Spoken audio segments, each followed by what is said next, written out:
Assalamualaikum warahmatullahi wabarakatuh. Selamat berjumpa kembali dengan saya dalam mata pelajaran pendidikan agama Islam. Untuk materi kita kali ini, kita akan melanjutkan materi tentang muamalah. Macam-macam muamalah yang sudah kemarin kita pelajari adalah tentang jual beli. Berikutnya, macam-macam muamalah yang lain adalah syirkah. Yang akan kita pelajari kali ini adalah tentang pengertian syirkah, dalil atau dasar hukum tentang syirkah, serta rukun syirkah.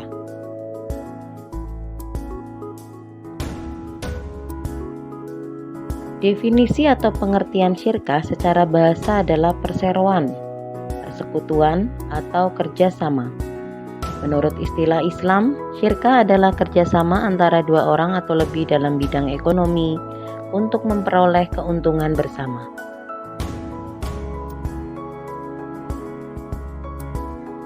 Sedangkan landasan hukum syirkah di sini di dalam Quran surat An-Nisa ayat 12 dan Quran surat Shad ayat 24. Dalam Quran surat An-Nisa ayat 12, maka mereka berserikat pada sepertiga. Dalam Quran surat Shad ayat 24, dan sesungguhnya kebanyakan dari orang-orang yang berserikat itu sebagian mereka berbuat zalim kepada sebagian yang lain, kecuali orang yang beriman dan mengerjakan amal soleh. Quran surat Shad ayat 24.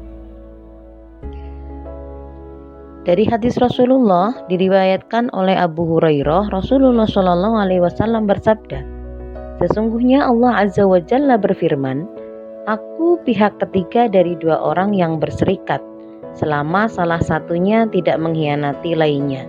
Hadis riwayat Abu Daud.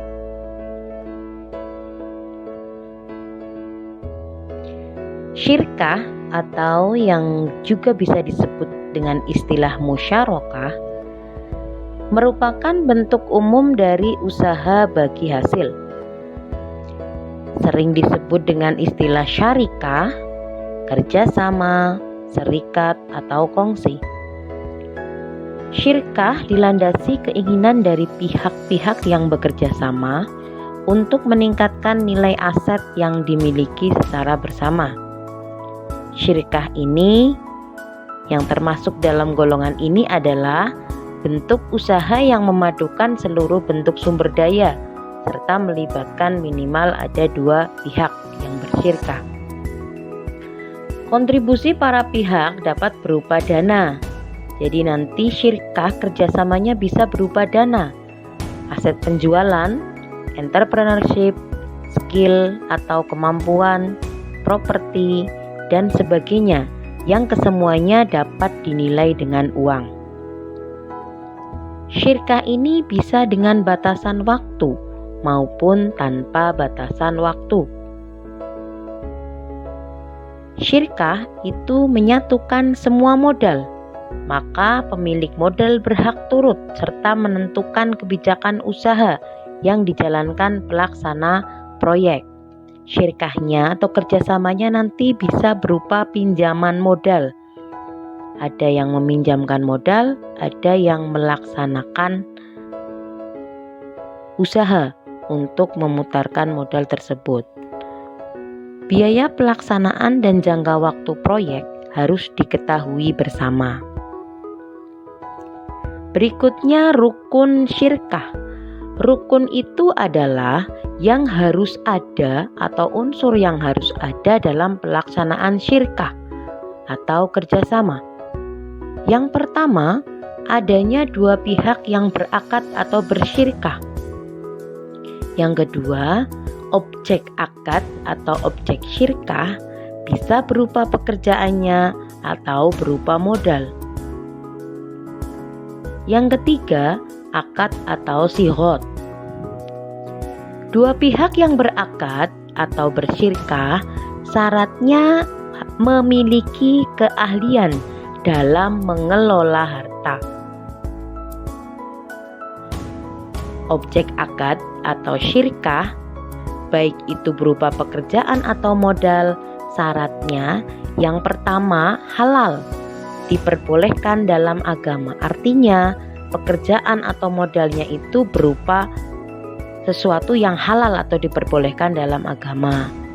Syarat yang kedua, pengelolaannya dapat diwakilkan. Misalnya, ketika seorang meminjam modal kepada orang lain, pemilik modal tidak harus terjun langsung mengelola usaha, tetapi bisa diwakilkan oleh orang yang menjalankan usaha atau yang dipinjami modal. Yang ketiga, akad atau sighot. Syaratnya harus berupa aktivitas pengelolaan atau istilah lainnya tasarruf. Harus berupa aktivitas pengelolaan atau tasarruf. Baik itu mengelola modal maupun berupa syirkah yang menggabungkan beberapa jenis pekerjaan. Jelas di situ aktivitas pengelolaannya apa. Selanjutnya, macam-macam syirkah. Yang pertama ada syirkah inan atau syirkah harta. Yang kedua ada syirkah abdan atau ada yang menyebut syirkah kerja, bisa juga disebut dengan syirkah fisik. Yang ketiga syirkah mudharabah. Yang keempat syirkah wujub. Yang kelima syirkah mufawadah. Syirkah inan atau syirkah harta adalah syirkah yang dilakukan oleh dua badan yang bukan lembaga, yakni dua orang berikut harta mereka berdua yang bersepakat untuk secara langsung menjalankan aktivitas yang melibatkan harta tersebut untuk mencari keuntungan. Jadi di sini yang bekerja sama ada dua orang. Mereka mengumpulkan harta mereka sebagai modal untuk dijalankan sebagai modal usaha yang tujuannya untuk mencari keuntungan. Selanjutnya syirkah abdan, yaitu syirkah yang dilakukan oleh dua orang atau lebih hanya dengan badannya atau tenaganya atau pekerjaannya dan sama sekali tidak melibatkan hartanya masing-masing. Jadi yang dikerjasamakan di sini adalah berupa pekerjaan atau keahlian seseorang. Yang ketiga, syirkah mudharabah. Syirkah yang dilakukan oleh fisik atau oleh orang dan harta, yakni pihak yang memiliki harta disebut sebagai pemodal atau investor, sedangkan pihak yang hanya menyertakan fisiknya disebut pengelola. Jadi di sini ada yang meminjamkan modal, ada yang menjalankan modal itu sebagai pengelola modal usaha. Yang selanjutnya adalah syirkah wujub. Syirkah wujub adalah syirkah yang dilakukan oleh dua orang dengan menggunakan harta orang lain di luar harta keduanya. Jadi harta yang digunakan untuk usaha atau dikelola itu bukan harta milik dua orang yang bersyirkah. Itu syirkah wujub.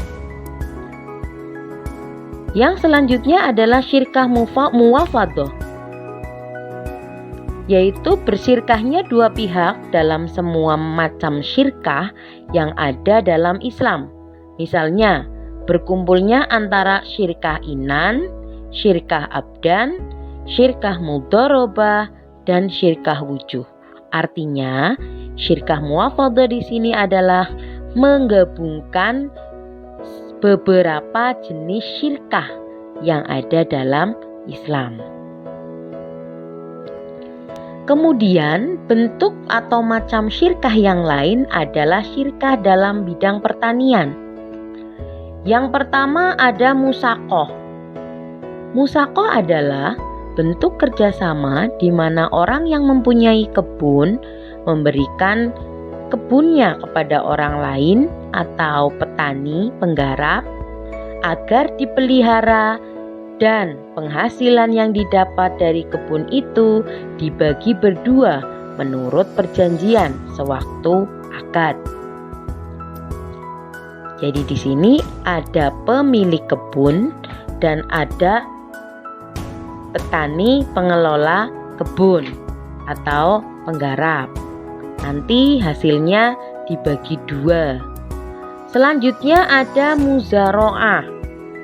Muzaroah adalah kerjasama dalam pertanian berupa paruan sawah atau ladang, seperdua atau sepertiga atau lebih atau kurang, sedangkan benih atau bibit tanamannya berasal dari pekerja atau penggarap, bukan dari pemilik lahan. Yang ketiga ada muhobaroh. Muhobaroh adalah kerjasama dalam pertanian berupa paruan sawah atau ladang, bisa seperdua atau sepertiga atau lebih atau kurang, sedangkan benihnya atau bibit tanamannya berasal dari pemilik sawah atau pemilik ladang. Bagaimana zakat muzaroah dan muhobaroh?